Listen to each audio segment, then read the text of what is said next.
Welcome back. I'm Justin. And I'm Johnny. And this is the Hope Shot. So if you're watching this and you're stuck in your addiction and you don't think that recovery is possible, we were here to tell you and Johnny's story how recovery is possible no matter how dark your days is, no matter how much the darkness consumes you, that recovery is possible for everyone. So Johnny, tell us your story and where did it all start for you? I was born in Long Island. I'm 44 years old. I come from a good family, man. I was raised by my mom and my dad. No real trauma in my life. I was raised with two sisters and a brother. My dad was like my little league coach for 8 years. My mom actually worked as a secretary in a drug office, like for counselors. Really?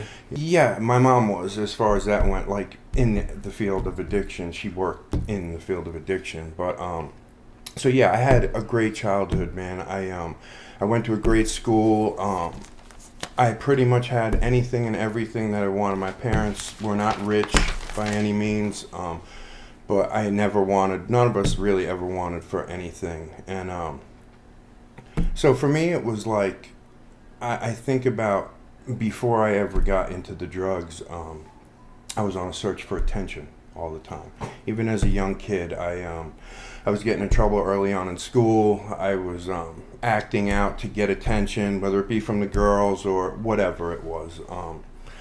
Later on in my life, I was able to take a look at some of that stuff, through the process of recovery and see that that's kind of where it started before the drugs and alcohol ever came into play. And my friends started experimenting before me, like alcohol, weed, stuff like that. The normal stuff. Yeah, and I, for like a year or two, I pretended to do this stuff. I didn't, just wanted to fit in. That's it. Yep. That's it. Yep. And, so I think probably it was my first year of high school that I started. I drank some alcohol at a party and I got smashed. And like most normal people that get smashed and throw up, they're like, whoa, I'm not going to do that anymore. But I remember thinking like, wow, I can't wait to do that again, And the same thing with the marijuana. Once I smoked marijuana and felt the effects of it for the first time, I remember saying, man, I'm going to do this stuff every day for the rest of my life, no matter what it takes. And I was 14 years old at the time. So I kind of want to just touch on like how, from when I first started using, how out of control it got for me at a young age. So how fast it progressed. Yeah, I was, back then, the Grateful Dead was a big thing. So my friends used to go to shows. So I started experimenting with marijuana, LSD, mushrooms, nitrous, stuff like that. And I felt a part of when I was with those people. It was a beautiful scene. It was fun. There was love there, So I had got caught with some marijuana in school, and they wanted to send me to rehab. So my first trip to treatment was 14 years old. Oh, wow. Yeah, and I remember thinking like I was in a treatment center, and I remember thinking like, they would go around the room and introduce themselves as an addict or whatever, and I remember thinking like, man, I'm 14 years old. This is what we do. It's party time. I got kicked out of my first treatment center. Shortly thereafter, I went into another one. So the first one that I went to, it was like you went there, it was like school. You took a bus there, you learned some stuff, you did groups, and then you went home. So I got kicked out of that for not showing up. Then I went into a residential.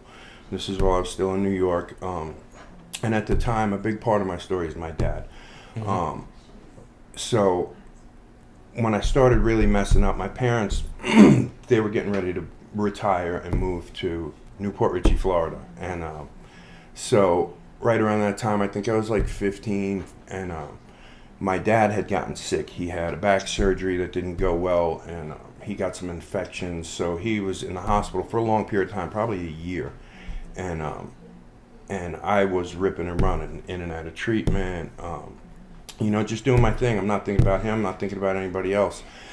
And one day my mom had taken me, I had already gotten kicked out of the treatment center, the second one, and my mom took me to the beach one day and she was like, Johnny, you really didn't ever know anything about this, but your dad spent half his life in prison and he was an addict. you know, and I didn't know any of that because he was like superstar dad, you know, and I remember thinking in that moment, like, not wow, that's scary or any of those things. I remember thinking like, wow, if my dad did it, it's got to be good, you know, because my thinking was out of whack for a very long time. Yeah, you almost want to just like you want to follow his lead. Yeah, I mean, it's your dad, you know. And so I actually finished high school. I finished the auto mechanics program, all while partying hard. And then I guess we kind of got into the hustling thing. You know, I had a guy who was older than me. I was 16, he was 28. He was in mechanics class with me. He kind of taught me the game and how it's done. And a couple of my friends did also. I had some friends that moved down from Long Island that were actually here in Port Richey. And when I got with them, they had, you know, stuff going on in the town. So like anything, just like a little kid, I was always attracted to the bad. The fast life. The dudes with the leather jackets, all that stuff. So, you know, I learned how to make money with drugs, and I kind of felt like I was the man. You know, that was the delusion. Yeah. And anything to fill up that little emptiness inside, man. Yeah, and so I was just a lost kid, man, following the lead, thinking that that's what was the thing, you know. And I hadn't. So I want to say this. So I hadn't ever really, until I found recovery, ever had a job. I was unemployable, you know. I never really had a job longer than probably, honestly, 6 months of my life, you know. And I finally got my act cleaned up at 38 years old. So you figure when I woke up at 38 years old and found recovery, I was like trying to figure out life. I was like a 15-year-old kid. Yeah, that's where we started from. That's where we leave off from. Yeah, emotionally and mentally, you know. It stunts our growth. So I carried on doing that stuff, kind of thinking that I was the coolest thing in the world, like I was John Gotti or somebody. You know, my parents, they spoiled me. When we lived in New York, you know, they worked very hard to get what they had, and when they moved to Florida, they had some money and they were comfortable. And, you know, where I grew up, kids had nice cars, nice houses, nice this and that, you know, so I was always on that, you know. And when we got here, my parents, they spoiled the crap out of me, bought me vehicles, apartments, all that stuff, that they were doing the best that they knew how, you know, trying to give me everything. I wouldn't necessarily call it enabling at that point. So I think at 19 was the first time I got arrested. It was for a bunch of marijuana. I was living in Clearwater at the time, and you know, my dad, he was my idol, man, and he was old school, and he was kind of gangster, you know, and he. So when I got caught with this marijuana, they were like, you know, I'd never been in trouble. I was 19, so I was kind of nervous, and they said, you know, where'd you get the marijuana from? We want you to set this person up, and you and your girl are facing 50 years, whatever they told me. And I said, man, you know, they wanted me to set this guy up, so I told this lie. I met this guy in Tampa at a club. We were on drugs. We were telling them how, you know, we were low on money, and so he fronted me some marijuana. So now the detective wants me to set up this guy that doesn't exist. So, Dad, I tell him, hey man, like I got busted. I'm in trouble, you know, because I didn't know what that looked like at the time. And he said, don't tell him shit, and we'll get you a lawyer. So it comes down to me having to go, right? So the cop tells me, if you agree to set this guy up who is imaginary, no one's going to jail tonight. So I say, okay, I agree. So now he tells me, this is like a Friday. So he says, on Monday, I'm coming back. We're giving you money to go make a buy from this dude in Tampa that I made up. So the rabbit hole.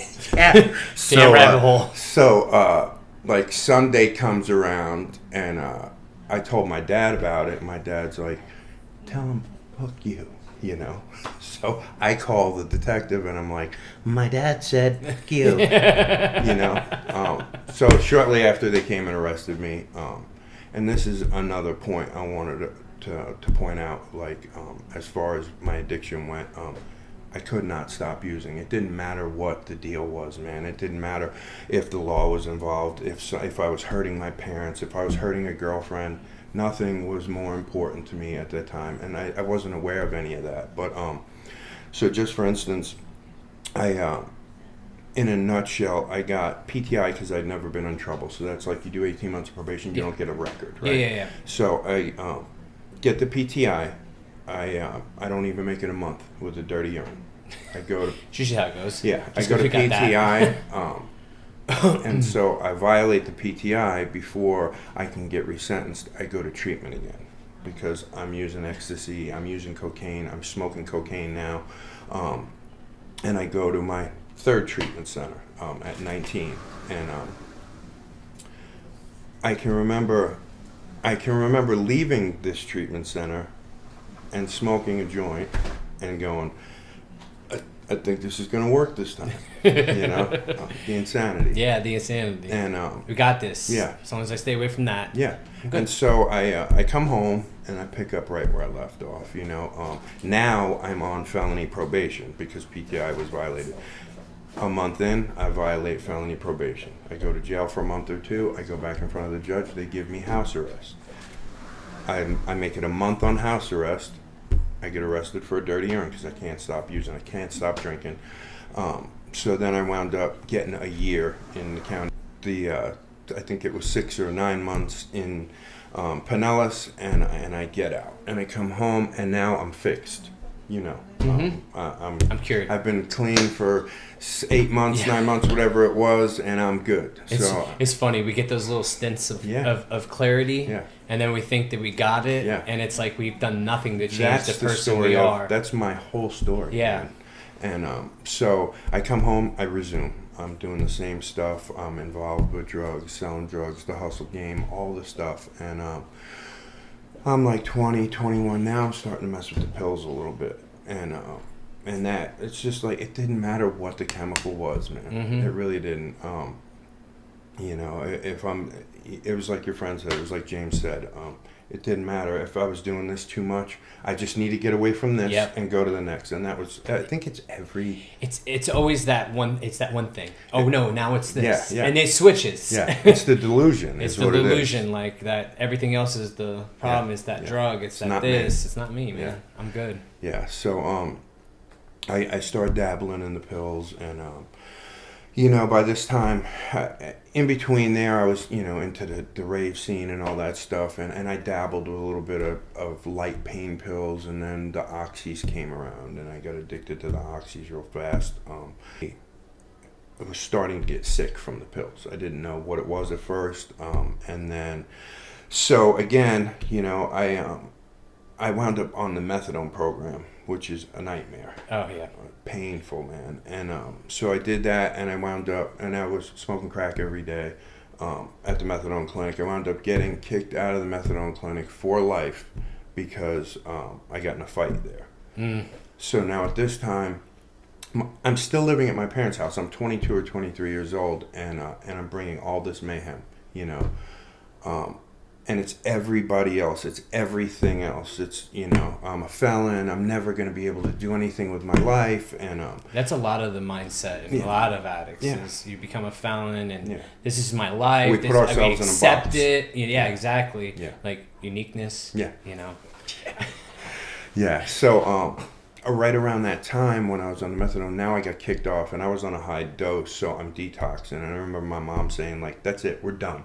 Like, you're going to detox off this in the house, and that's a wrap, you know. And I'm like, So shortly after, my dad comes in. Now my dad's had that back surgery. My dad was an addict for years, right? And we never discussed any of that. My dad was old school. He was private. He basically let me do what I wanted. If I wasn't hurting myself, he was cool with it. My mom, she was no joke. Yeah. You know, she wasn't having any of that. And so my dad came in one day, and he knew. So I started to dabble with the heroin before I got kicked off the methadone.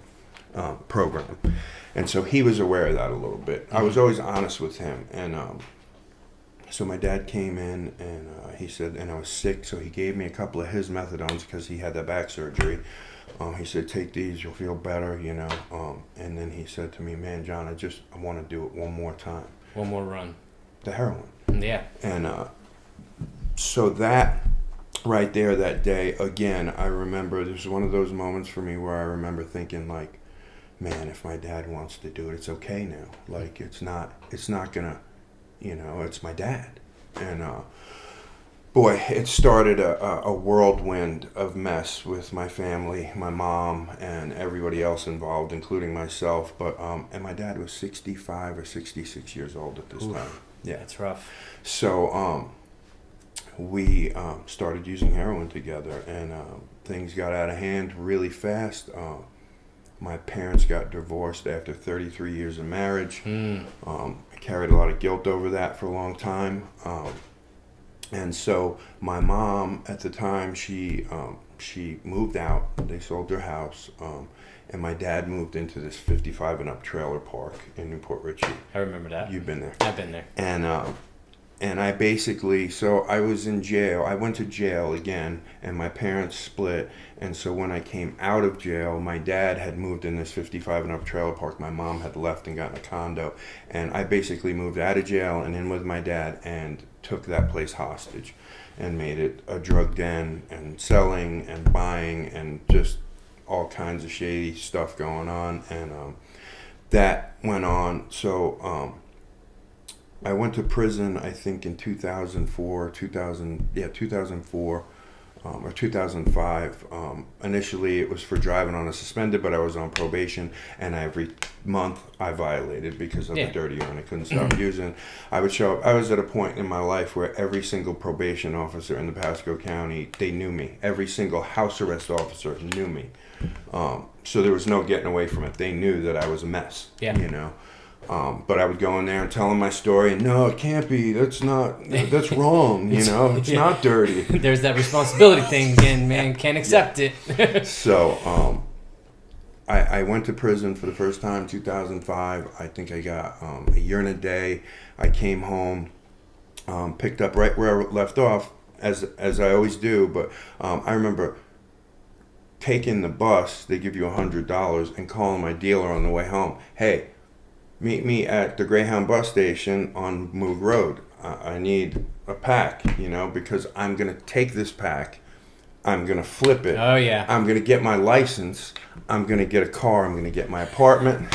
Big plans. Yeah. It's always big plans. That's it. Yeah. And so things continued to stay bad, like me and my dad using heroin together, and a bunch of years went by. I went to prison again. I'd like to say that I am the world's worst drug dealer in the world. Every time I've ever been arrested. You've been your best customer. My best customer. And every time I've ever been to prison or jail, it was because of sales and possession of a controlled substance. And it wasn't because I was out there balling and making money. I would have said that to myself back then, but I was just supporting my habit, you know. I was pretty pathetic. Yeah, that's usually how it goes. Yeah. And so basically it's that. It's the same thing over and over and over. It's my life for a lot of years, just in and out of prison. You know, this toxic relationship with my father, my favorite person in the world, you know. By this time, I'm not talking to my mom. I haven't talked to her in years. My sisters didn't want to have anything to do with me. It was just me and my dad and, you know, getting high. That big toxic relationship. Yeah, because I took the role of the caretaker. Yeah. You know, I was delusional. We were using buddies. Yeah. You know, but he was older, so he would always say he's my caretaker to his doctors, to whoever. He would show up in court, and he would so I would be getting sentenced to prison, and he would come in, and he didn't even need oxygen. He would put his oxygen mask on and come in. Yeah. And say, I need him at home, you know. So it was toxic, man. Yeah. And so probably around the mid-2009, I had made a couple more sales of crack, and it was to an undercover, and I didn't know. And almost, I think, 8 months or a year later, they came to arrest me. By this time, my dad has made it into hospice care. Now, this is 7 years have gone by of the mayhem, going to the doctors. I'm going to the doctor. He's going to the doctor. He's getting all these pills. I'm getting all these pills. Just the, you know, the deal. Oh, yeah. And so we did that for years. And then in the beginning of 2010, he was in hospice. And I would go up to the hospital. He was in the hospital first. I'd go up there and visit him, and he would, you know, just want me to bring him some pills or whatever. Bring him a little something. So I would do that, and then I would disappear again for weeks at a time, and I'd come and visit him. And so he made it into hospice, and the last time that I got to see him, I went in, and this is kind of where seeds were being planted for me. I didn't know it then, but I know it now, you know. So, because we never talked about the toxic relationship. We both knew it was there. It was like the elephant. Yeah, it's like, and so he was, you know, he was kind of a tough guy, even though he was soft as you know, I know, you know. Yeah. Yeah. So, I went up to the nursing home, and I brought him a couple of pills, and we sat and had the TV on, and we held hands, and we really didn't say anything for, I want to say 2 or 3 hours, man. And then, you know, we were holding hands, and he looked over at me, and he said, "Man, we really screwed some stuff up, huh?" And I said, "Yeah, I think we did." And he said, "You know what time it is now, right?" And I knew what he meant, you know, that he was going to be going on into the next life, and it was time for me to, yeah, and that this would be over, and it was my time to get my stuff together. And I wish I could say I did then. Yeah. So that day I left, and I think 2 days later I got pulled over, and I had 3 warrants out for my arrest for sale of cocaine, possession of cocaine, and I went to jail. I believe it was June 1st of 2010, and I went to jail. My bond was like $45,000-$50,000. I wasn't getting out. Nobody, by that time, I didn't have anybody. Yeah.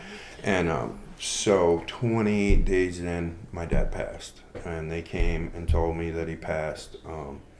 And surprisingly, in that moment, you know, I figured out that I was exactly where I was supposed to be when that happened, because I would have used that probably to kill myself out there in the street, you know. Any excuse to continue doing what we do. Yeah. And so I got sentenced to prison. I came home October 1st, 2011, and I came home, I resumed again. By this time, I had questioned some things when I was away, like, this has got to stop, man. I got to do something different. How? I don't know how. Yeah. And just need some kind of light to go off, some kind of something. And so by this time when I'm getting released, I really don't have anybody but toxic people, and toxic people show up to pick me up, and I resume. And it's super bad, man. Smoking crack again, all this stuff, hustling, and it doesn't last too long. But at right around this time, I'm starting to talk to my sisters again, and they've always been like my biggest fans. They've always, when I was, you know, out there and I was doing bad, they would talk to me, and even when I was doing bad, they would tell my mom, "Johnny's doing okay, Mom. He's doing," because they wanted her to be okay, you know. Yeah. And so I think it was around Christmas time of 2010 or 2011, going to 2012. I called my sister. I said, I got to get out of here, man. Where I was at, it just, you know, it was getting crazy, running from Johnny again. And so she said, "You can come, but you ain't doing no freaking drugs, you know." And I said, "Okay, I'm coming." And I went there, and then I had a friend of mine who's like a mentor to me. He messaged me. I hadn't seen him in probably 15 years. He was a guy I used to run with on the street. Just messaged you out of nowhere, or is it like... Yeah, it was like I hadn't been on Facebook. I was away from the world for however long, so I found Facebook, and I'm like, wow, cool, maybe I can catch up with some old friends. I probably found Facebook the same time. Yeah. You know, because it was 2012 or 11. Yeah, I think it's 2012. I was busy smoking crack. Yeah, we don't need Facebook, bro. I don't want anybody to see me. Stuff is stupid. Put my face on a book. Yeah. And, you know, I think I told you this last time. Like, my mentality was so, you know, back then I was the guy, I didn't have a car, I didn't have a license, I didn't have any of those things, right? Because I gave them away, because I suspended my license, because I sold my car or traded it or whatever. And I was the guy who stood on the side of the road in the rain while cars were driving by, and I'd say, look at that piece of crap car, you know? Why you don't have one? Yeah, because I don't have nothing, yeah. you know? And that's just where I was at that time in my life. Yeah, I was miserable. And but so this guy that I was talking about, he's my friend Lance. Hey Lance. He was you know, probably back in 2004, I think. I saw him. He was on the front page of Pasco Times. He was in a homeless shelter. Oh. And I remember thinking back then, like, man, Lance is doing bad, man. What happened to him? You know. And here I am. He's reaching out to me and saying, hey, bro, I'm 9 years sober. I have a men's halfway house. I've been in recovery for 9 years. Do you want to go to a meeting? This is while I'm at my sister's house now. I just left that mess. You know, I'm only out of prison like 5 months. So I say, you know, at the time I'm like, yeah, I'll go to a meeting. Hell yeah. And so I did. And yeah.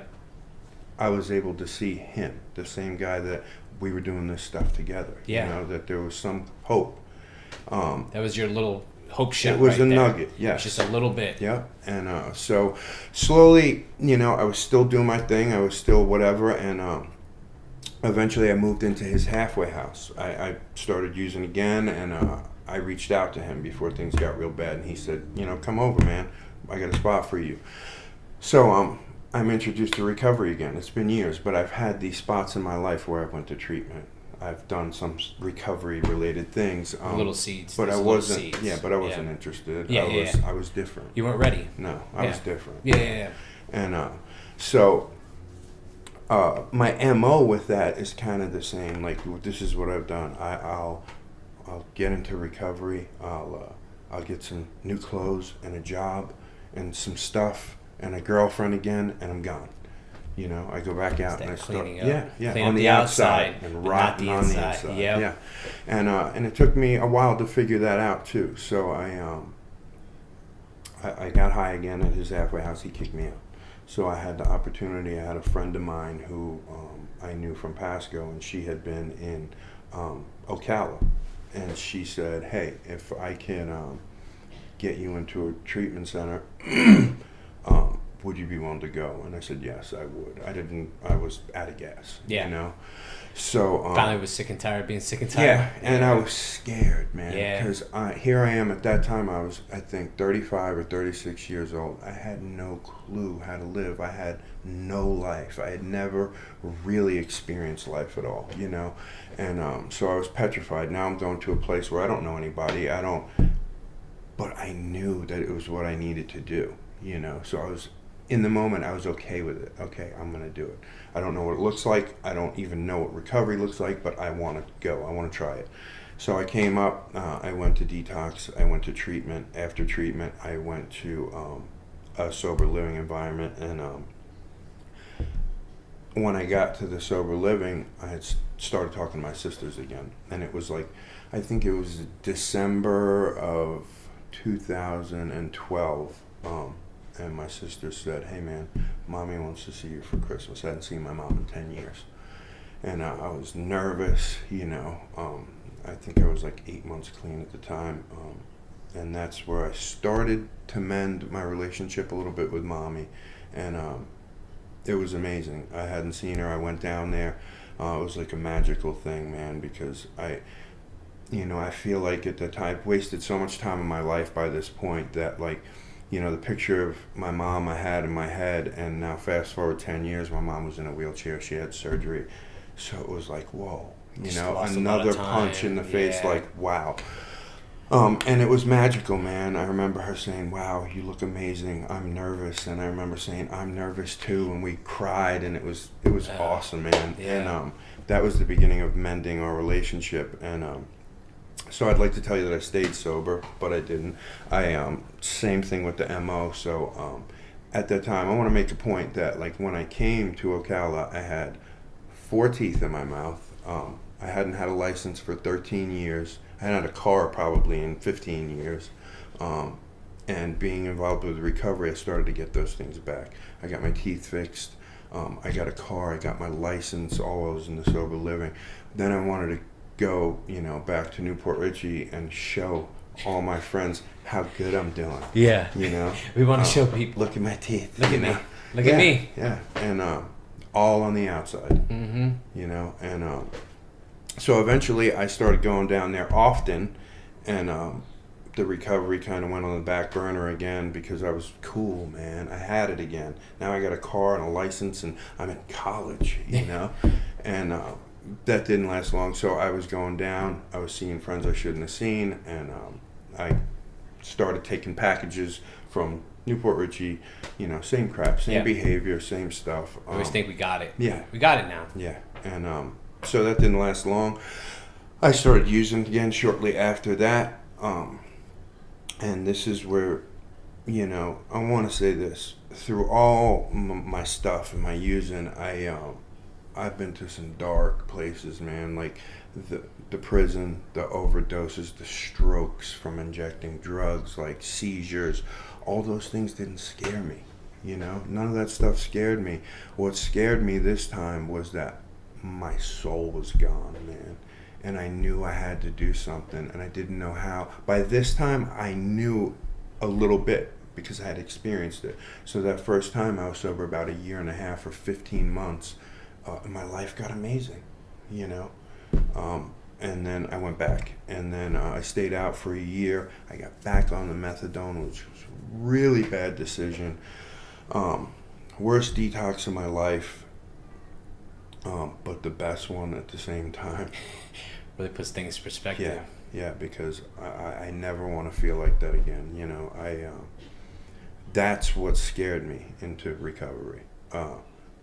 I knew by that point in my life that I wasn't going to die, that there was a different plan for me. I didn't know what it was, but here I am again after multiple overdoses, prison sentences. So I'm like, I'm going to go where it takes me. And luckily I had some roots in recovery and people that stood by my side even when I was trying to get it together. And, so I start by closing my apartment down and going back into a sober living environment. That was 5/24/2015. And so from then until now, I got into,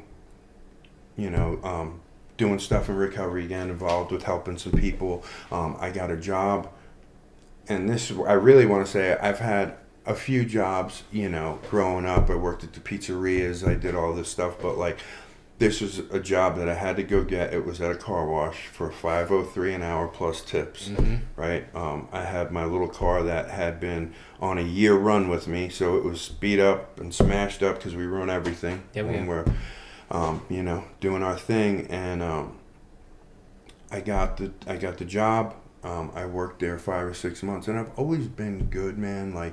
With I showed you the LED, but I do LED installation. I do car stereo stuff. I've always been good with stuff. Mechanically inclined. Very much so. And, we just didn't know how to use our talents really well. Yeah. And, we thought we were hustlers. I remember my wife telling me when, a couple of years ago, when she first saw me in recovery in my life and all this stuff, and she had come down, she's like, she's like, how did you learn how to do all this stuff? I showed her the gym, and she was like, that's amazing. I work at the car wash probably 6 months. And a friend of mine reaches out to me and he says, hey man, I've got a guy, he owns a gym. He's a dear friend of mine. He wants to interview. I told you about him. I told him that you're good with, mechanical stuff. And he's looking for, at the time I thought it was like a janitor position, maintenance, he said. So I said, okay, low level cool. stuff. Yeah. Yeah. So I'm like, okay, cool. I'll go do the interview. So I show up for the interview. The guy's in recovery too. So we talk for a minute. I do my first interview, and he says, okay, man, I've got 4 or 5 other people I need to interview, and I'll get back to you. I say, okay, cool. So I go back to work at the car wash. He calls me 2 hours later, and he's like, you want to come in for a second interview? I'm like, yeah. So I come in, and when I get in, he basically takes me, this place is 30,000, 35,000 square foot. It's got CrossFit, childcare, all this. It's huge. This big gym. Yeah, and so he takes me on a walkthrough. He shows me all these zones. And I'm just like, wow, you know. And so he takes me in the back. He's like, this is your office. Here's the keys to the facility. Here's the alarm codes. Here's some credit cards. These are your employees. There's a meeting at 10 o'clock. And I'm like, okay. Wait, what? No clue, bro.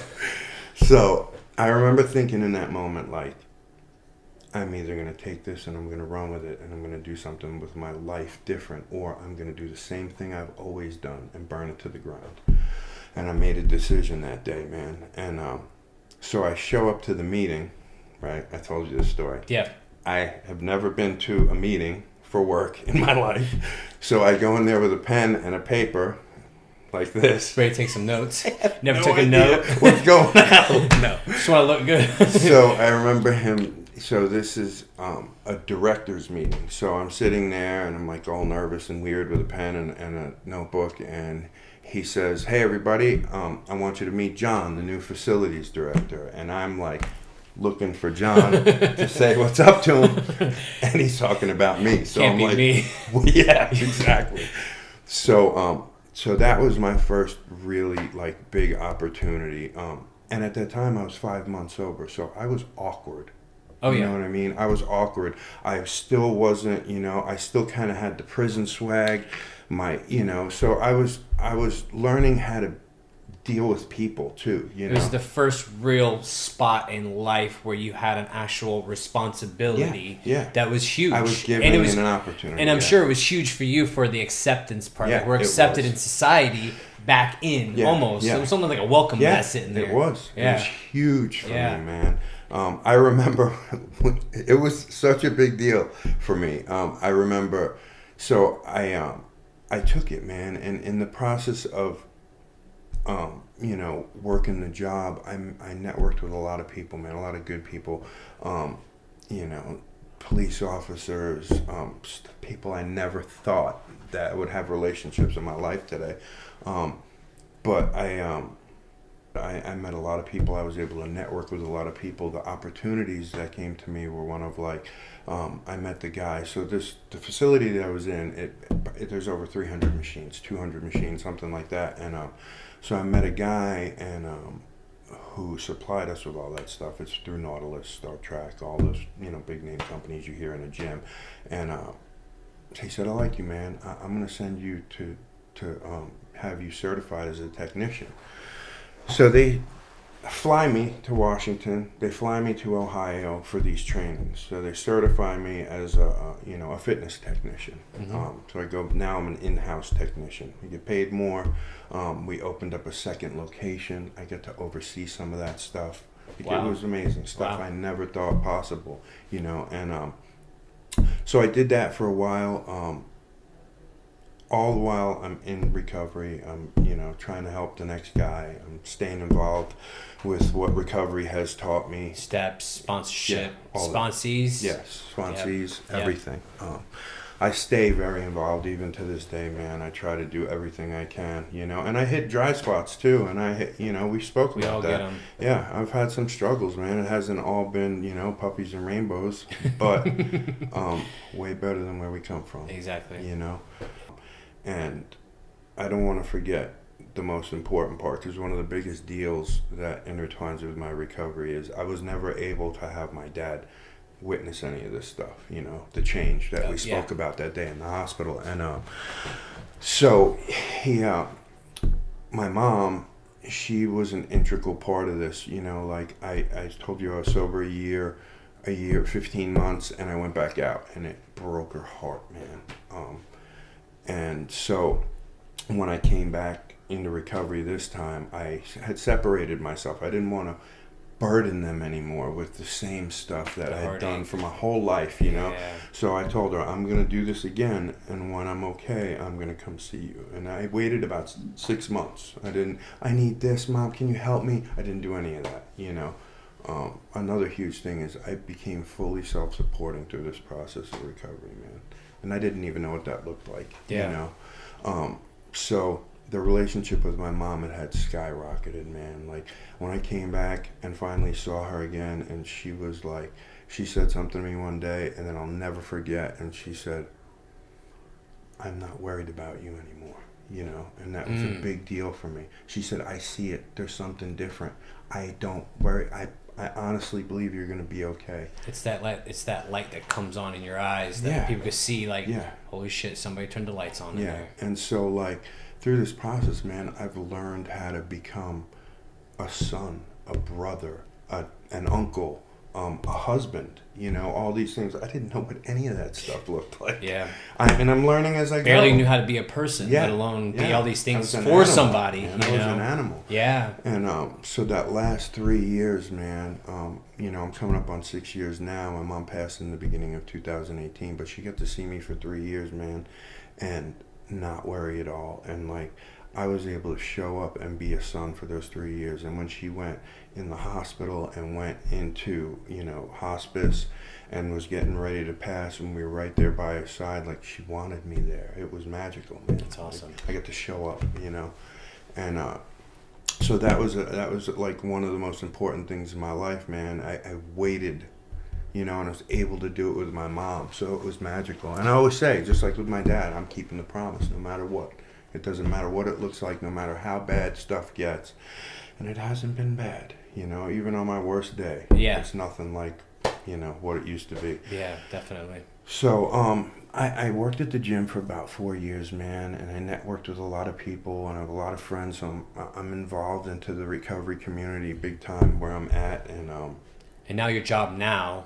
Well, my job now, I'm a sober escort, sober companion. So what we do is we transport people, like, say a person's coming out of a treatment center or going into a treatment center. They could be in New York, California, wherever. Our company will fly us out there, right? We get these people, either we get them from a treatment center or we pick them up from their home or whatever it looks like, and we safely transport them to treatment or home. Right, so that's one aspect of it. The other thing is a sober companion. So there would be somebody maybe coming out of treatment, and there's that space in between treatment and going home where people don't do well. You know? Oh yeah.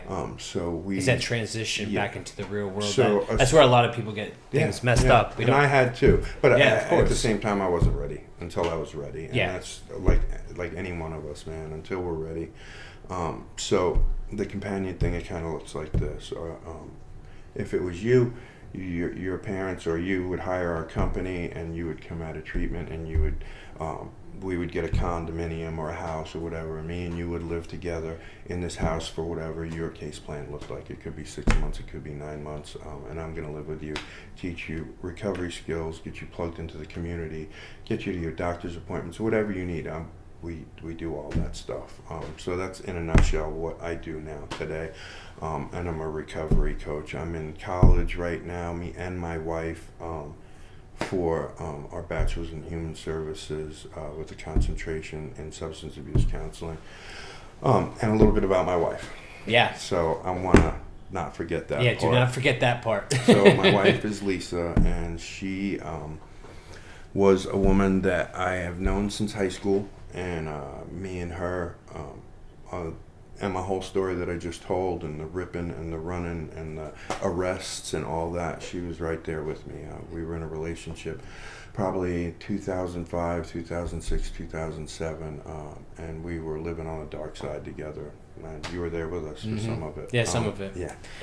And so throughout these years, you know, when I was doing this and going to prison or whatever, you know, we said to each other way back in 2007, like, we knew things were bad, you know, and we were in love with each other, but we didn't even know what that looked like. Yeah, toxic relationship again. Yeah. But we knew that we had this thing for each other, right? So we said, like, if we belong together, we'll be together one day, and that's it. We need to leave it alone now because we're both going to jail. We're both doing this and that.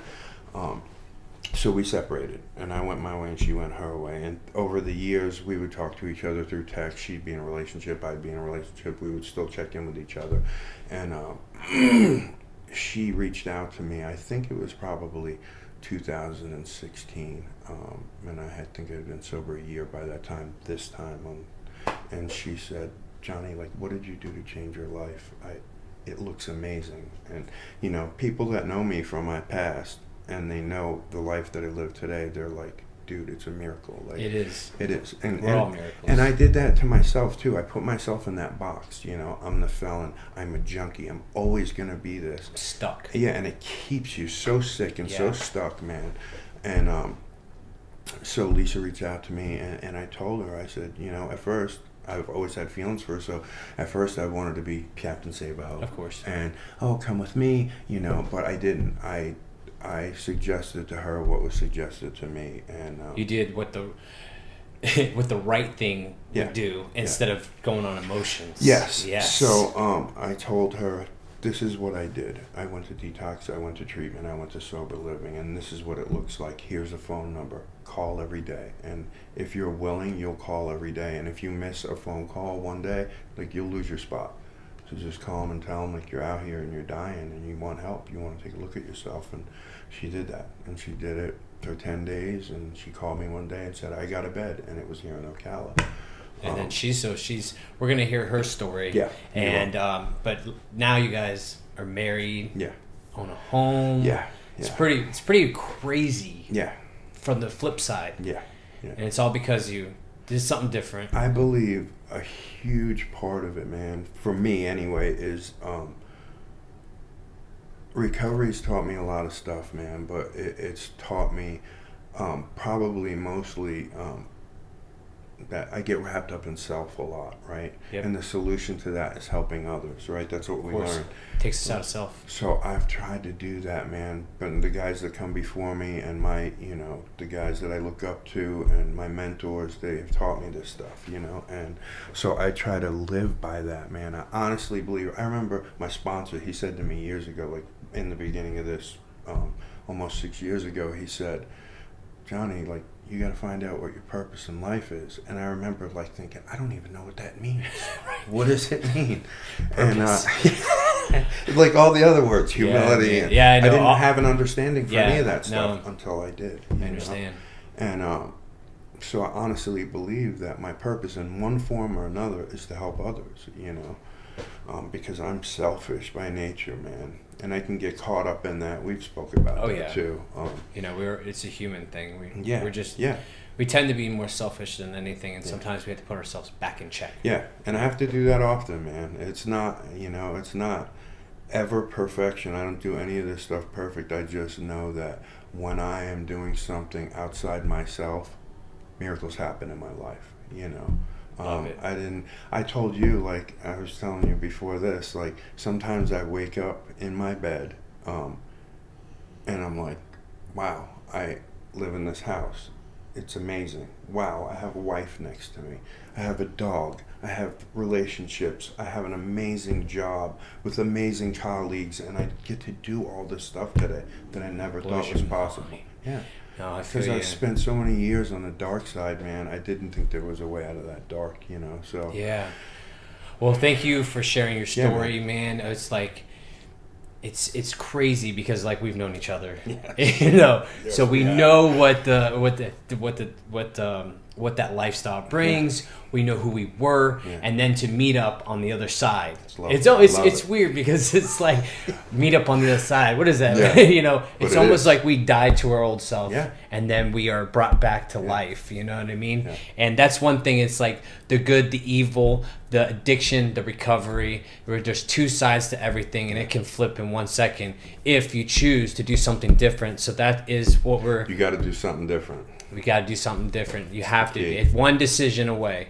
So thank you for watching. If you like this video, please comment below. Let us know what you think. Also like, share, subscribe to our YouTube channel. Ring that bell. That way you don't miss a notification. Every Wednesday we'll have a new video. Next we'll have Lisa, his beautiful wife, sharing her story and how she got into recovery as well. My better half. Yes. So thank you for watching. This has been your Hope Shot. Thanks, guys.